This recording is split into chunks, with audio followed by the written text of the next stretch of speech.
Truth Espresso, episode 125.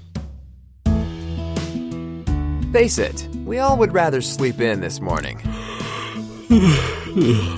That's why God gave us espresso, to kickstart our zombified corpses into hyperdrive. And now, giving your mind and soul the morning shot of truth it craves. This is Truth Espresso with Daniel Minnick.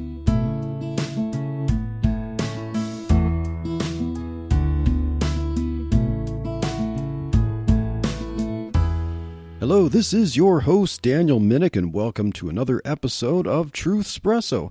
As I am on vacation right now with family visiting from out of state, this episode will be a rewind of a previous episode, actually an episode from 2 years ago. This is going to be my interview with Tyler Vela about his conversion from atheism to Christianity. And so I hope you enjoy my dialogue here with Tyler Vela.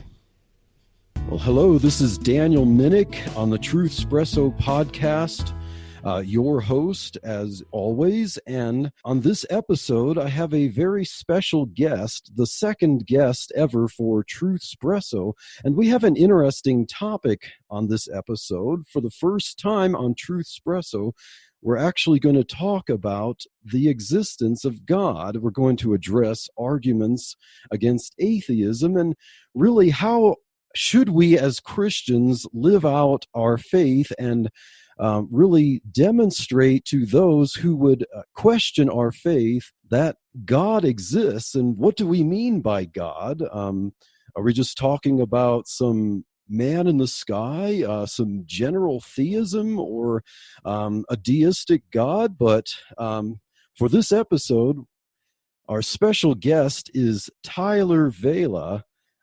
Tyler is a philosophy and English graduate from Sonoma State University. He holds a BA in Biblical and Theological Studies from Moody Bible Institute, a Master's of Biblical Studies at Reformed Theological Seminary. He is also the author of the book Measuring McAfee: Why One Atheist's Attempt to Disprove Christianity Misses the Mark, and he runs a podcast called the Freed Thinker Podcast. So Tyler, thank you for joining us on Truth Espresso. Thank you so much for having me. And just for one point of clarification, I'm working on my master's. I don't have it yet. I wish you could just grant it to me like that, though. That'd be great.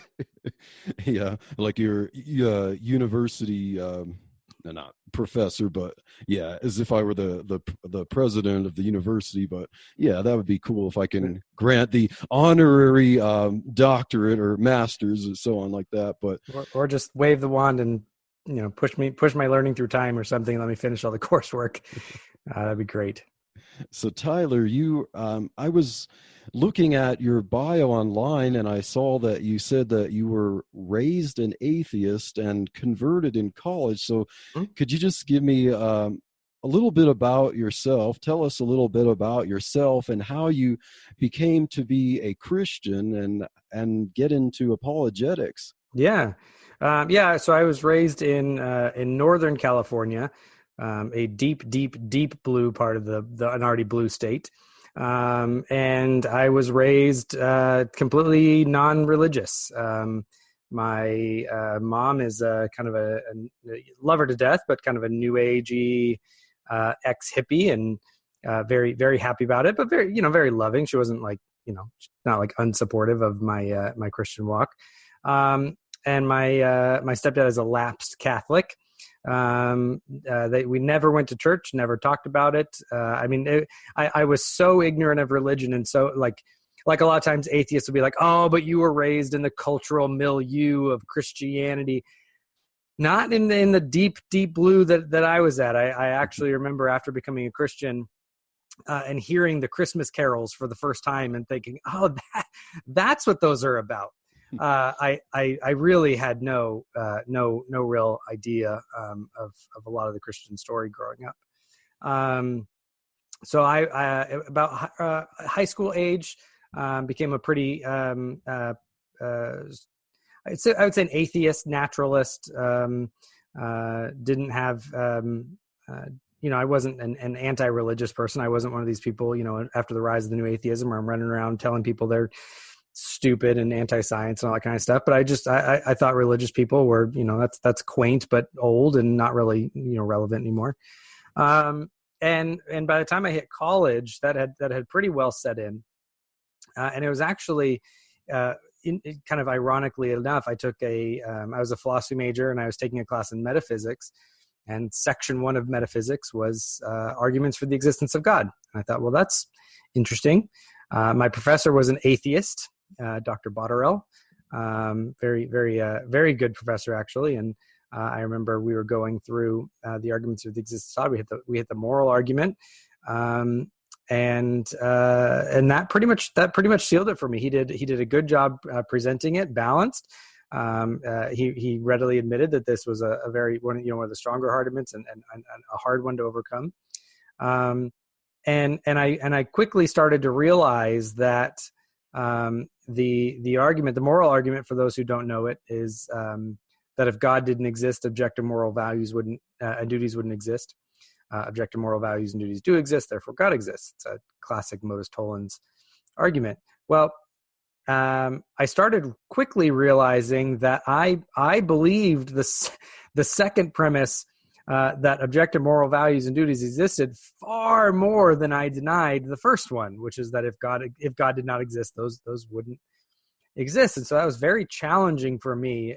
It just became, it was more obvious to me that something like raping or molesting or murdering a small child for fun and profit is actually evil and wrong. That was patently obvious to me. Whereas my denial of God was not so obvious. I had to get there through a bunch of other secondary arguments from premises that were far less convincing to me. So that really started a journey for me. I started looking into different areas. I started looking into, my worldview at the time was naturalism. I started looking into naturalism and its ability to ground some of the fundamental features of reality, like the objective morality, like something from nothing, like the philosophical distinction of the one and the many. And so over time, that's something that God used to pull me away from atheism, slowly into agnosticism, and then kind of a general theism. And I thought it would stop at that point. But then, as every story goes, there was a girl. She invited me to church. I hated every second of it. To be honest, the first time did not take. I did not like church. I am still very much an outsider on kind of the subculture of Christendom in America. I still feel very weird inside of overly evangelical churches. So that, there's still some of that hangover. Cause I just wasn't raised with, didn't you learn this song in Christian camp? No, I didn't.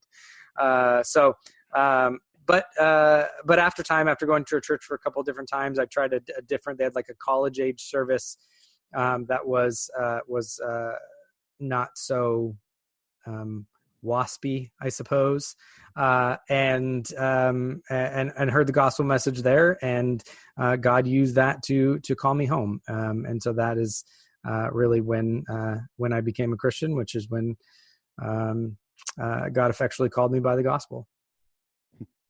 So that's a very interesting and rather cool autobiography there, Tyler. So it's interesting that you were in college and you had an atheist professor having you study philosophical arguments, and basically it wasn't his idea to convert you, but because it's interesting, there's some people who would consider themselves Christians, and sometimes when they first take a philosophy or science class in college, and then they find the arguments there that are convincing somehow, and they somehow become atheists. So it's interesting that under an atheist professor, you as a naturalistic atheist somehow becoming a Christian by looking really at arguments for atheism. So it's pretty interesting how God works in that regard.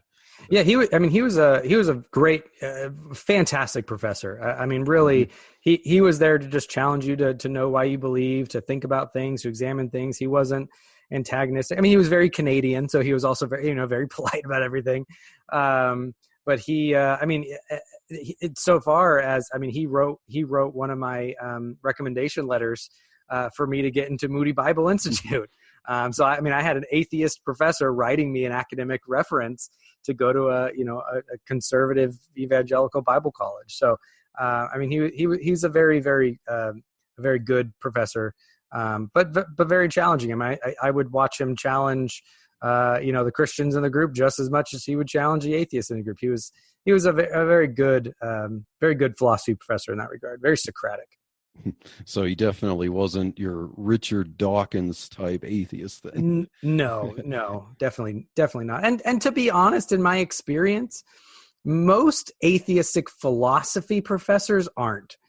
I've met a lot of atheistic philosophy professors, and they tend to be far more nuanced and well balanced and consistent than what you get from the new atheists and the online infidels and so forth, which is always funny. I actually got into a big I don't want to say fight. That's not the right word. Tiff. I don't know. Disagreement with a bunch of atheists in a group where I was trying to help them understand a far more robust version of atheism and saying, look, like this is standard fare for atheism among atheistic philosophers. I'm actually trying to help you guys here. And they were just like, well, you don't get to define things for me. And I'm like, okay, if you want to keep playing with mud pies in the slums, as Lewis would say, then go nuts. But I'm actually trying to steel man your position and make it stronger for you. But they really didn't like that I was a Christian doing that.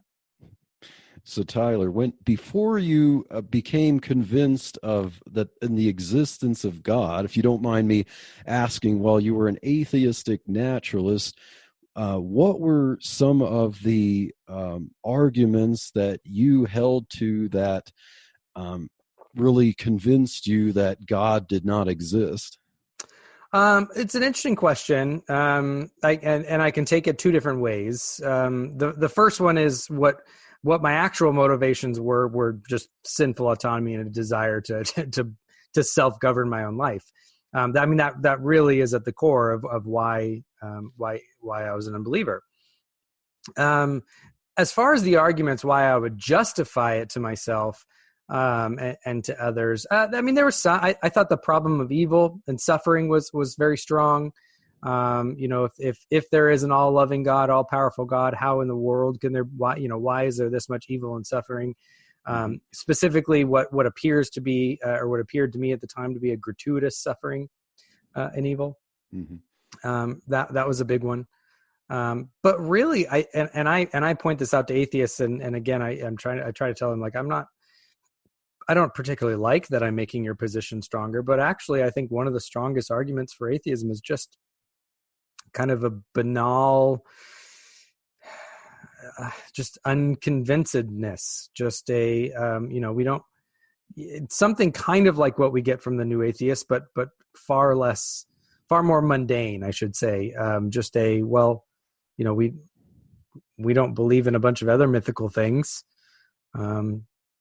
Not to say that therefore theism is false, but just to say, until you convince me, I just don't have a lot of plausible reason to think that that's the case. That type of kind of banal skepticism, I think, was probably one of my bigger reasons for being an atheist in kind of the justification sense. Okay, so it's interesting to me that you said that one of the things that you used to justify atheism when you were a naturalistic atheist was evil and suffering in the world. So basically it had to do with morality.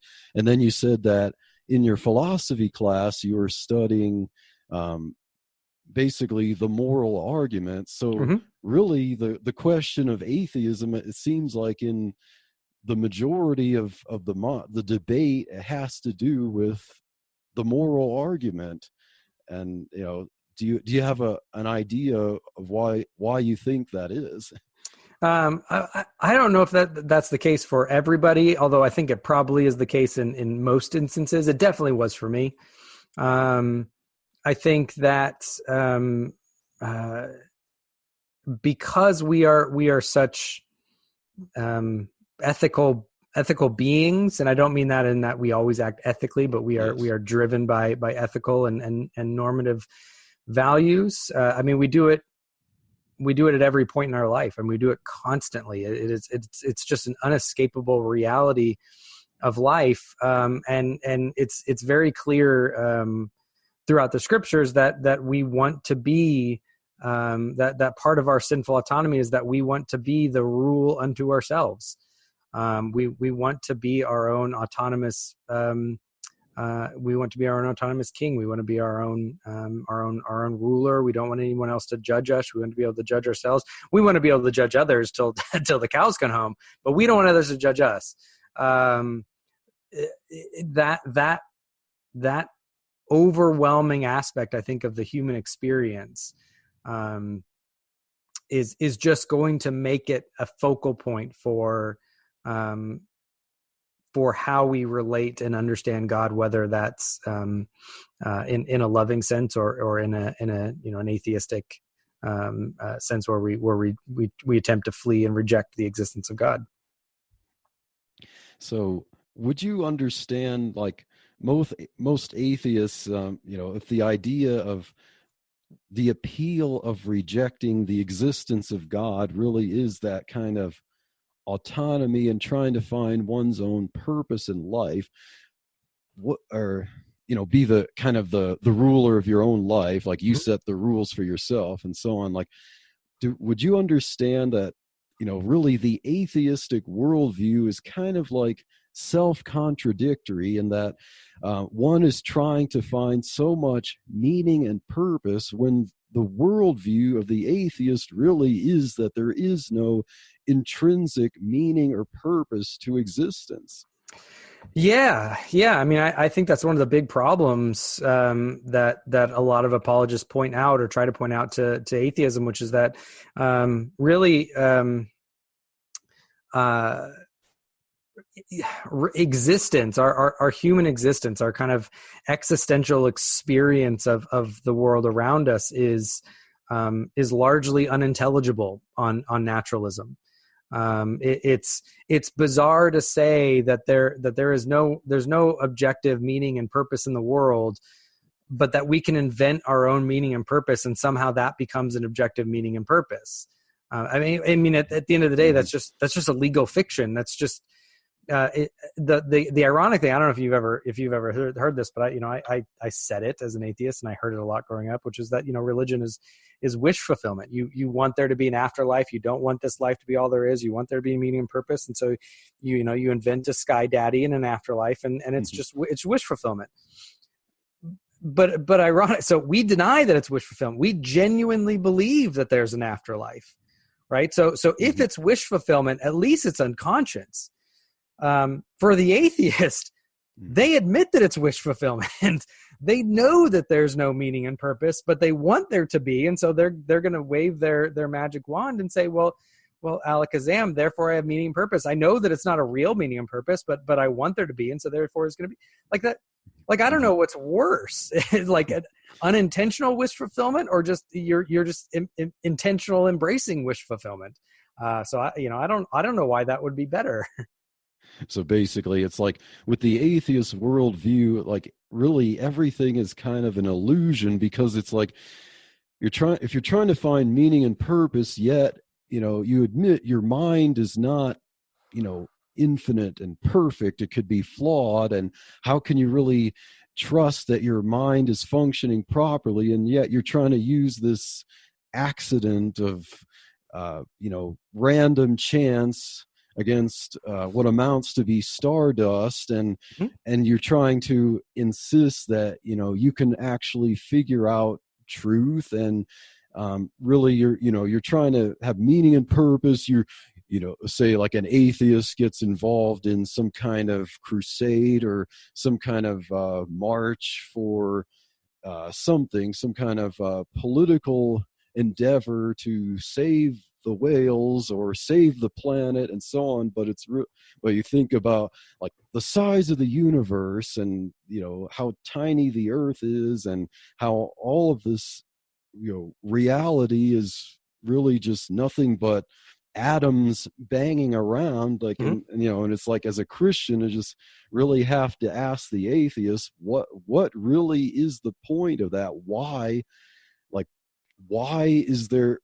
do you want to do anything like that? And especially for an atheist, it seemed like a waste of time, a waste of their precious life, trying to debate Christians as to why there is no God. Like, what's the whole purpose of really being an active atheist?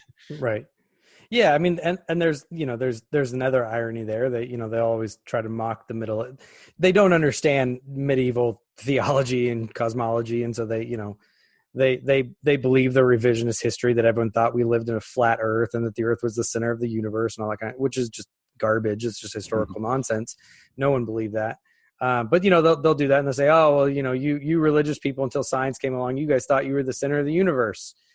And then, but then their worldview is, I'm the center of the universe. I'm the one that decides and makes the purpose. And I mean, you have all these ironies that come about in the atheistic worldview. I mean, which shouldn't be surprising. I mean, we know from the Bible, from Revelation, that idolatry always parrots the truth. We know that they're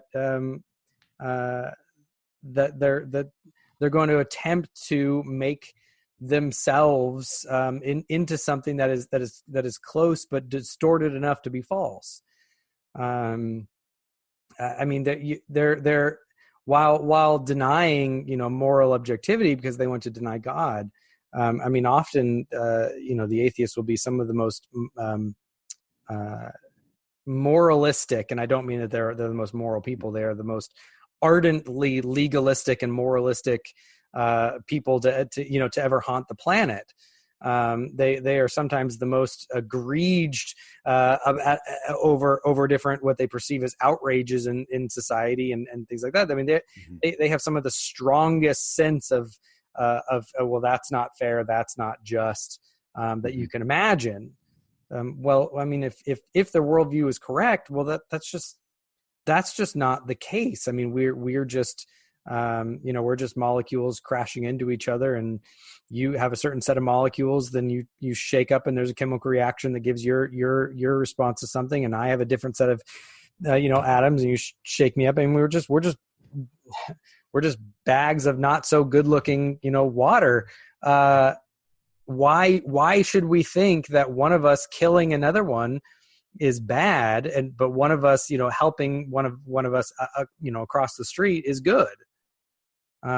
It's just, they're just arbitrary. We just prefer we just like one more than the other. Some of us do, but some of us don't. I mean, there's no reason except for kind of a majority rules imperialism to say that one is better than another. It really is just kind of a nihilistic, will to power where, thankfully the majority in our case right now tends to be benevolent. But if that weren't the case, there's no reason why, if the majority was malevolent, why that would be any worse, morally speaking, than if the majority was benevolent. There's no transcendent standard that those are measured against. Yeah, exactly. And I don't know Tyler, have you ever watched some of James White's debates? But one in particular, it was James White debated David Silverman. I didn't see it, no. Okay, so James White debated David Silverman on the topic of, is the New Testament evil?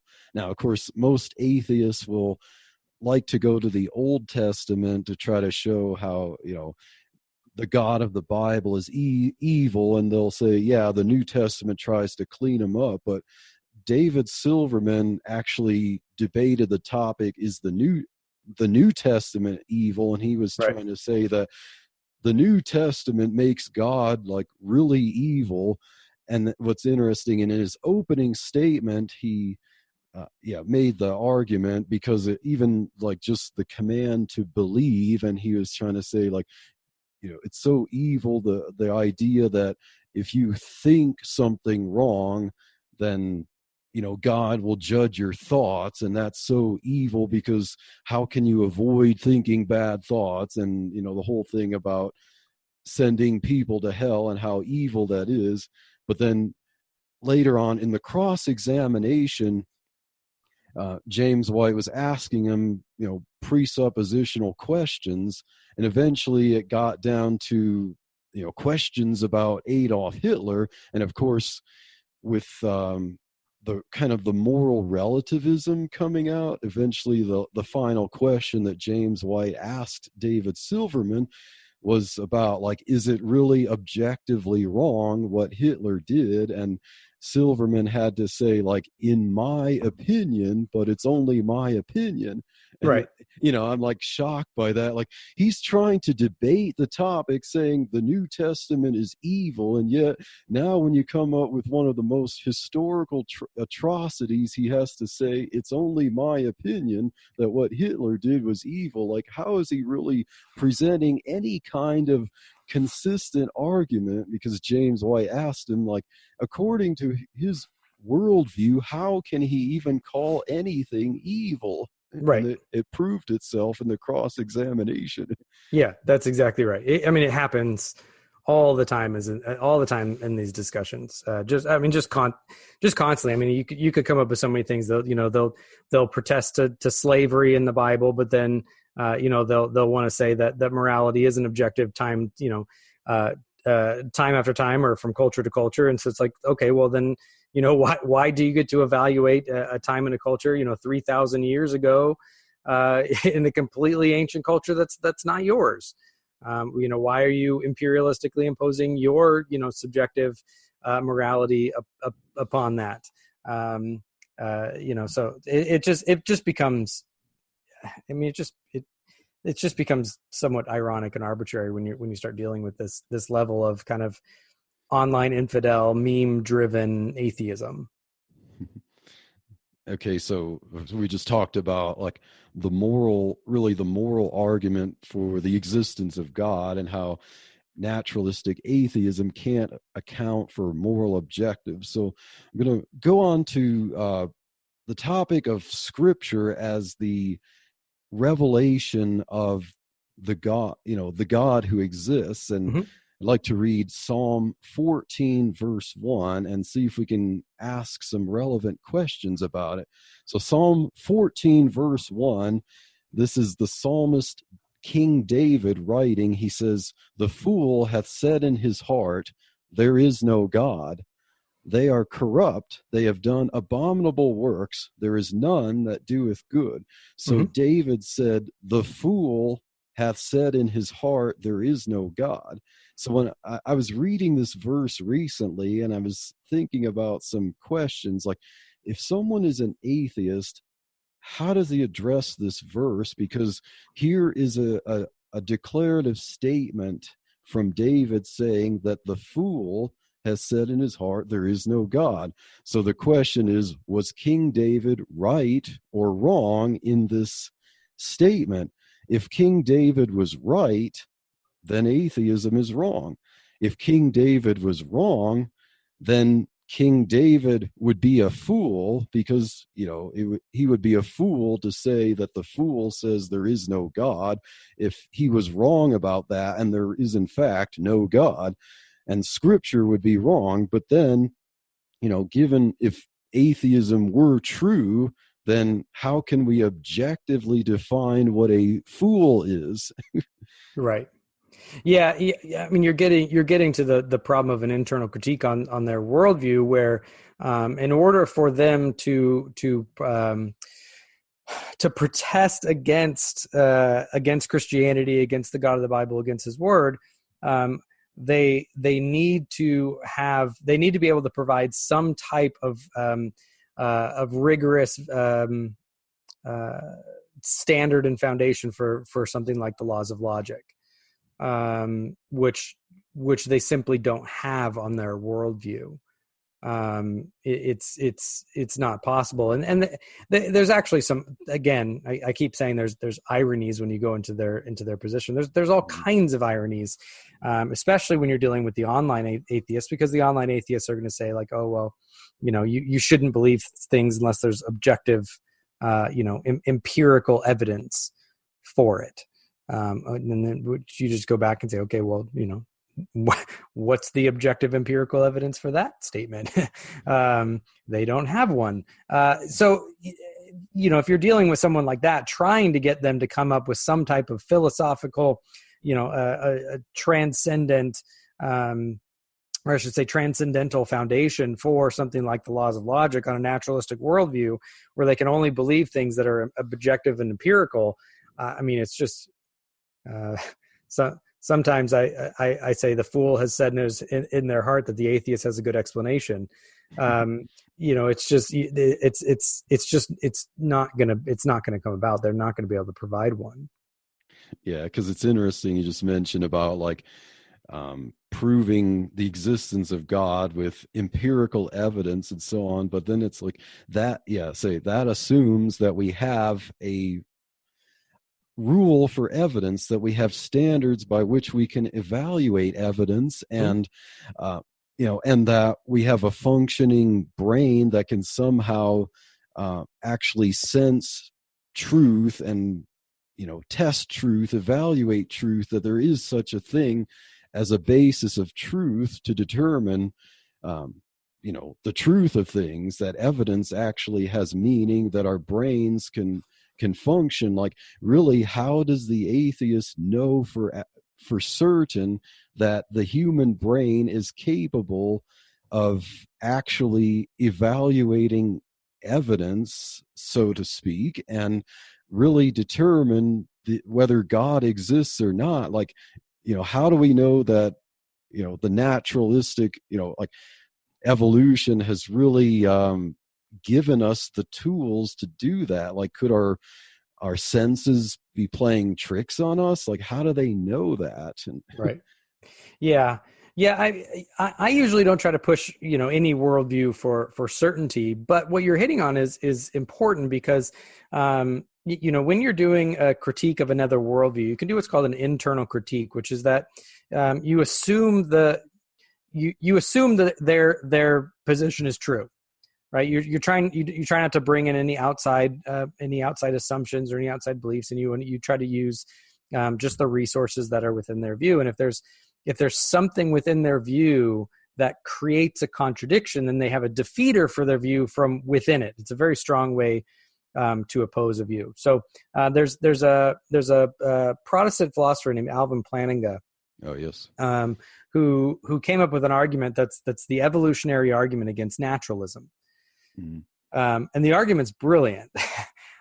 It's basically that we have no reason to believe that evolution favors truth over falsity.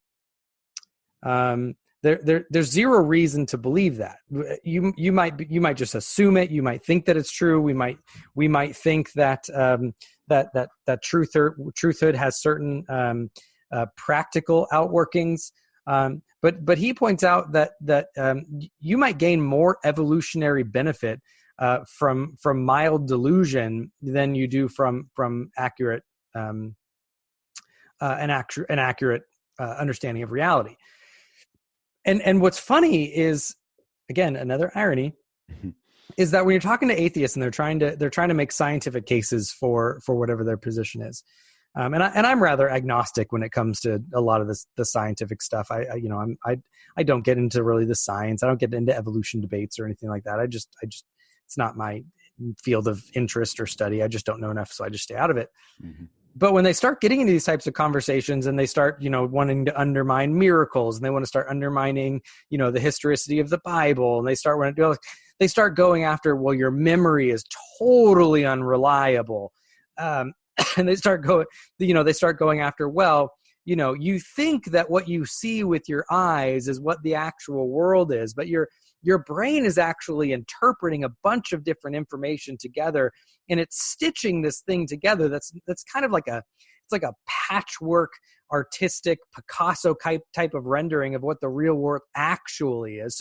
So you're actually, being deceived in how you perceive the whole world, and the whole time they're going through these types of arguments to try to undermine the Christian claims, I'm just sitting there laughing, and I'm like, if that's true, and if you're an empiricist such that's all that you have as any type of possible justification for your worldview, even if that is true, it doesn't necessarily undermine my view, because there's a bunch of rejoinders for that. But if that's true, you just completely handed me all the reasons why empiricism fails as a means of justification. It's one of those things where it's basically, if your position is true, then I have every reason to believe that your position is false. It completely collapses in on itself, because it's an incoherent system at its core. Its axioms fight with each other, such that if it's true, it just has to be false. It cannot possibly be a true system. Yeah, because it's interesting with the empiricism you mentioned there. Like, I'd hear arguments from atheists, like, mocking things in the Bible. You mentioned miracles, like mocking things like that. Like, you really believe that a snake talked, or like Balaam's donkey, you really believe that a donkey talked? How silly, that you believe this supernatural stuff and miracles. But then, as a Christian, when we really think about what they're relying on as a naturalistic evolutionist and their idea of evolution, it's like, I want to ask the question, like, well, according to your worldview, like, fish evolved into eventually humans, and we talk, like, what's the basis in your worldview for why we can talk, and why it's so ridiculous to believe that some other creature, like, a donkey or a snake, could ever talk? Like, why can we talk, and why is that so normal? And why don't we have other creatures that can talk? Like, why are humans so special, and why do we rely on something like that as empirical, testable truth as a naturalistic evolution? Is like, why is that so bizarre for you to believe? Right. Yeah, I mean, and they could have some responses to that, but ultimately, you could even come down to the question of why do we even think that any of this speech is intelligible? Like, why? I mean, atoms don't have what's called aboutness. Atoms are entirely indifferent to other atoms, right? So why is it that the cluster of atoms that's in my brain can somehow convey meaning about this other cluster of atoms out here, right? There's all of these problems that have to do with aboutness or intentionality that come from it. But the other, another problem with that type of objection to Balaam's donkey or what have you, is a lot of times they'll be like, oh, well, that's just silly. Scientifically we know that can't happen. And I just want to say, well, no, scientifically, the only thing we know is that under normative conditions, by purely natural processes, that can happen. But nobody's claiming that. If someone was standing in front of you saying that a donkey was talking, by purely normative and natural processes, then yeah, that person's probably a moron. But no one's claiming that. It's a miracle for a reason. That's because it's not following normative natural processes, and that's exactly why we know that it's a miracle. In fact, if we didn't have these natural, normative processes, we wouldn't be able to identify if anything was a miracle, because everything would be random and everything would be all over the place. which, would just be so strange. You would have to deny causation, which they do, which is also, again, ironic to avoid, that God was the cause of the creation. They'll say, okay, well then, it could happen without causation. Okay, great. If you've just denied the principle of sufficient reason, you've just denied a major axiom of what makes science intelligible. You can't have both. So it's just their position is so incoherent that it's kind of a cliche, but it reminds me of someone that's trying to constantly put down the bump in the rug, and they're trying to defend it over here, but it just pops up somewhere else, and they have to run over and try to push it down there, and it just pops up. Like, it's just any time they want to defend their position against our objections, or they want to try to object against Christianity, they do it in such a way that if their objection is true, it proves that their position is false. It happens constantly. So Tyler, I want to get into another passage of scripture, with which I'm sure you're familiar, and get your thoughts on it. Romans chapter 1. Yep. Yes. Verses 18, say to verse 22. It says, "For the wrath of God is revealed from heaven against all ungodliness and unrighteousness of men who hold the truth in unrighteousness, because that which may be known of God is manifest in them, for God hath showed it unto them. For the invisible things of him from the creation of the world are clearly seen, being understood by the things that are made, even his eternal power and Godhead or divinity, theodotos, so that they are without excuse, because that when they knew God, they glorified him not as God, neither were thankful, but became vain in their imaginations, and their foolish heart was darkened. Professing themselves to be wise, they became fools." So this passage is pretty interesting. If this is the word of God, what does that say about really about the atheists and their thinking? And if it's not the word of God, then this is ridiculous to say this, right? Right. Yeah. And this verse actually has a lot of, has a lot of value for the Christian trying to engage with the unbeliever. I point to this passage pretty often because what will happen is the unbeliever will say, oh, well, I don't have enough evidence to believe it. I'm just neutral. Right. They have the neutrality myth that, well, I'm just here as neutral ground, and you just, I'm just a receptacle, and you just have to give me evidence for me to believe. Mm-hmm. And I just point out, well, if my position is true, then you're not actually neutral, and you have ample evidence. God tells us that you have plenty of evidence. From the very creation of the world, you have evidence of the existence of God, his divine nature, his eternal power, his invisible attributes. Right? You actually have plenty of evidence to go on. When people start arguing, the kind of the supposed problem of divine hiddenness, where if God exists, why is he hidden? I just come and say, well, I just disagree with the starting point. I don't think God is hidden. Mm-hmm. I think God is manifest to all. Now, does that mean that God, all of the specific, Christian theological information is present? No, but you might not get the death, burial, and resurrection of God incarnate, the second person of the Trinity, for our sin by looking at the stars. But there's enough there that everyone is without excuse for belief that God exists, and so we have ample evidence. I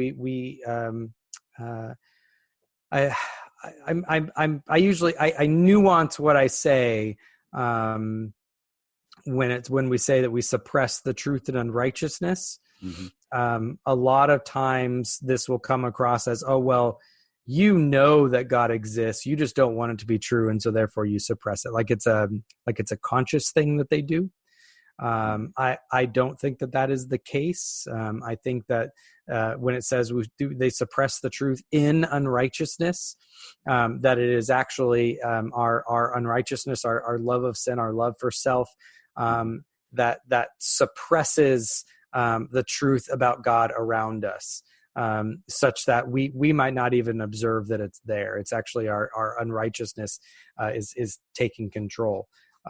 So I'm careful to try to say that these people, they're not being dishonest when they say they don't believe in God, or something like that, or they don't have evidence.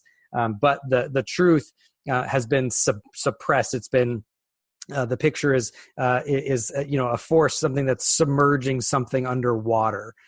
So it's no longer apparent or visible. Their unrighteousness is this weight that submerges it below their level of conscious awareness, I think.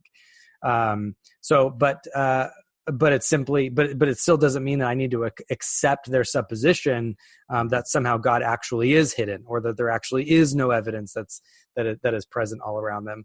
What we need to do is challenge their unrighteousness, not necessarily try to tickle their intellect and work on their ground. By starting by affirming their presuppositions. We should not do that. Yeah. So the passage does have like the presupposition that everyone knows, like it's manifest that God exists in some way, but just as the Bible says, having their conscience seared with a hot iron, you can be self-deceived, like where there's such a strong position that God does not exist, that you can lead yourself to believe that in a certain sense, so it's not like like as you said, they're not being like blatantly dishonest, but there is that manifestation, that awareness. Yes. So okay. So I agree. Yeah. And I think that in everything we were talking about, we see these. The reason why I kept pointing out to all those ironic things about their worldview is because they continually show that they are made in the image of God, and they continually show that they live in God's creation. It's unavoidable. There's a reason why. When you asked, why is morality so central to these questions? Well, because we're made in the image of God. We are moral agents that are meant to reflect His goodness and His righteousness. That is a fundamental aspect about ourselves. And when the atheist does that, obviously they do it in a broken way, and they do it in a way that doesn't give recognition to their Creator. But when it says that which is known about God is evident within them, that's part of it. That imago Dei, that image of God, the ethical nature, the personal nature, the communal nature. I mean, all those facts, the ability to logic and reason, the ability to relate to creation. I mean, all these things, our ability to rule over creation. I mean, that was the original mandate. All of these things are what is known about God, and it's evident in ourselves. We should be able to, the first thing when we look at ourselves is we should be able to understand that we are made in the image of God. And so, and because God exists and because God is there. I wrote, when I was at Moody Bible, my senior thesis was a directed study on Van Til, the Reformed theologian and philosopher, and what's called the noetic effects of sin, right? Or the impacts of sin on the mind, and how we think. And I argued that what happened at the fall, and what sin does, it doesn't necessarily make us stupid, right? The fool isn't stupid, right? The fool can be a brilliant person. They're not a stupid person, but they're unwise, because they don't understand the most fundamental things about themselves and about reality, and so therefore they make poor decisions because they do things in unrighteousness. And so I argued that what sin actually did, what the fall actually did in our minds, was it broke what Buber called the I-thou distinction, right? I argue that before the fall, I think that we would have done everything with reference to our Creator. We would have understood, if I'm eating a sandwich, I understand that I exist as a creature in God's creation, and I'm thankful that He has provided this for me. Mm-hmm. I would have done that, by nature. Whereas now we have to constantly remind ourselves to pray for our meals and hope that we remember to pray for our meals. Mm-hmm. Because that connection, the I thou connection, the creator creature connection is what is broken. And so we now do things with reference to ourselves rather than with reference to God. And so that's what makes the fool, is that they are trying to live in God's creation as if it is not God's creation.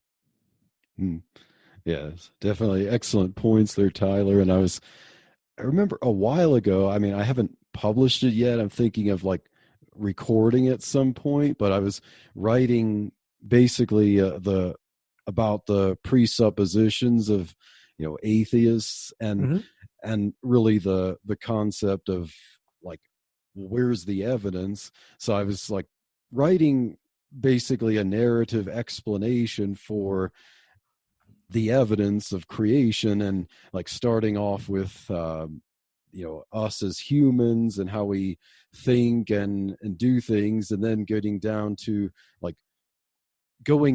to atoms, like starting off like shrinking down, looking at cells, the complexity of cells, and all the way down to atoms and subatomic particles, and then like, okay, now we got this perspective of how complex things are to ourselves. And then, all right, now let's go back up to us as humans and start to zoom out larger and see how tiny we are on Earth, and how, how tiny the Earth is in the solar system. Basically zoom out and explain the size of the universe with the billions of galaxies with billions of stars. So basically this all-encompassing, just broad look at all the evidence and complexity of creation. And then when an atheist asks like, where's the evidence? So then like, okay, so now do I need to go to the complexity of the eye, or now do I need to go to the motor of a cell? Like what more evidence do we need? Like if we talk about the universe in, the size of the universe and subatomic particles, like how am I going to convince an atheist that God exists if I just have to take another part of that universe and explain the mechanics of that? Like, how is that going to count for evidence to convince them? And it seems like there's more to being an atheist than just needing more evidence of something I forgot to mention and how it's composed to convince an atheist. Like there's got to be something to, like, what is it that we need to do to convince an atheist that God exists after just showing really the entire makeup of the universe? Right. Yeah, and this is where in the Reformed tradition in what's called presuppositionalism is we understand our job is not to convince them of that. When we're doing apologetics, my goal is not that I'm so smart and I give such good arguments that I can convince them to believe in God. Right. I mean, the Reformed apologetic is so different than what you get nowadays. I have great respect for people like William Lane Craig, and don't get me wrong. I'm trying to knock them. Yes. But our approach is so very different from theirs because we don't think that we're on common ground with the unbeliever. We don't think that we share a neutrality with them, such that if we just provided them the right type of evidence, that they would believe. That's not our responsibility. Van Til, used to talk about, it was a little extreme, but he's talking about, dropping a nuke on their house. The purpose of it was just destroy their worldview, to destroy their vain autonomy. The goal, my professor, my Van Tillian professor used to say, okay, well that's a little violent, but the goal might be to puncture a hole in their main line and slowly flood out and deteriorate their house or something like that. I don't know if that's much better. But the purpose of it is to destroy their attempts for vain autonomy, is to show that they are whether they like it or not. You are a creature in God's good creation, and you are at enmity with him. You are seeking to live an autonomous life apart from your creator, and that is not going to end well for you. And you are, while you are thinking you are, rational and reasonable, you are actually fleeing and running from the very foundation that is even possible for reason and rationality, let alone for morality, let alone for any meaning or value or purpose in this life, because you are running from the thing that grants meaning, from the thing that purposed you here. So there's a very different approach in a Reformed apologetic compared to, again, what you're going to get from kind of a classical or evidentialist. Okay. Well, Tyler, there's excellent thoughts, and I know we can talk, for hours about this stuff, but running out of time, I'd like to wrap things up for this episode. So, is there anything that you'd like to leave our listeners with, or anything you'd like to plug when we wrap up? I mean, no, you've already mentioned the podcast, which is where I have a lot of this information and different episodes there, and they can go there if they want to and find that.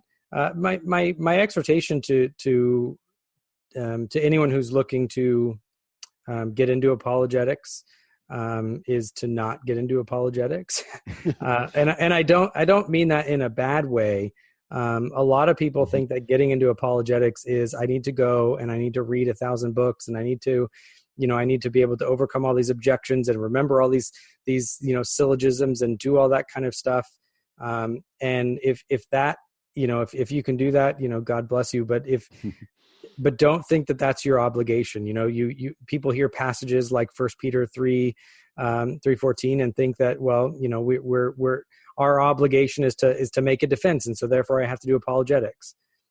Well, actually, that's a very evangelistic verse. The defense of that is for the hope that's in us. It's the defense of that is Jesus Christ and Him crucified. It's the gospel itself. If you're worried about being an apologist, then don't be an evangelist, because that's what we're actually biblically called to. We're believe it or not, we're not. I'm going to make a lot of apologists angry. We're not actually biblically called to do apologetics. I think it's helpful. I think it's useful. Don't get me wrong. But our mandate as the church is the Great Commission. It is to preach Christ and Him crucified, and to make disciples of all the nations. If you are feeling called to go and reach the lost, make sure that you are an evangelist first. Study the Bible, get some good commentary, study the scriptures, and then as you engage with unbelievers, don't be afraid to say, I don't know. Let me go think about that and get back to you. Or maybe an answer in the right direction is such and such. I think that might be, but I'm not quite married to it. Let me think about it. I haven't actually thought about that before. Don't be afraid to just humbly admit that you don't know, or you need to go research, and you'll get back to them on something. It's going to be far more effective and far more beneficial, and you're going to learn a lot more that way than trying to be a know-it-all and learn everything in one go. It's just not going to happen that way. Amen, Tyler. So yes, in 1 Peter 3:15, the word apologetic is right there. Trying to remember how it's conjugated, but yeah. So the verse there, 1 Peter 3:15, is an apologetics verse, but it's really about, as you said, evangelism and sharing your faith. And really the best apologetic is to demonstrate the truth of the gospel by sharing the gospel and letting the gospel shine in your hearts, as Jesus said. My mind went blank. Yeah. I'm talking about. Jesus said that, let your light so shine before men that they may see your good works and glorify the Father which is in heaven. So really the gospel itself is, the greatest apologetic, because it carries all the meaning of the universe in it, and all the reason for creation and redemption itself. And So a lot of people have been converted from atheism to Christianity by the simple gospel without hearing, the greatest evidence for the existence of God from some kind of scientific concept. But Right. Tyler, I'd like to thank you for being a guest on Truth Espresso, and I will include links to your website, your podcast in the show notes for this episode. So, Tyler, thank you for being on here, and God bless. God bless you. Thank you so much.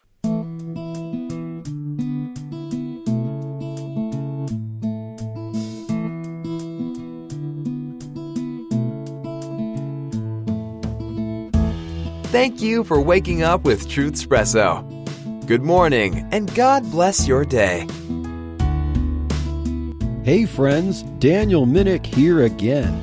If you liked waking up to this episode of Truth Espresso, I would really appreciate it if you would rate it on Apple Podcasts, Stitcher, or whatever application you use to listen to Truth Espresso.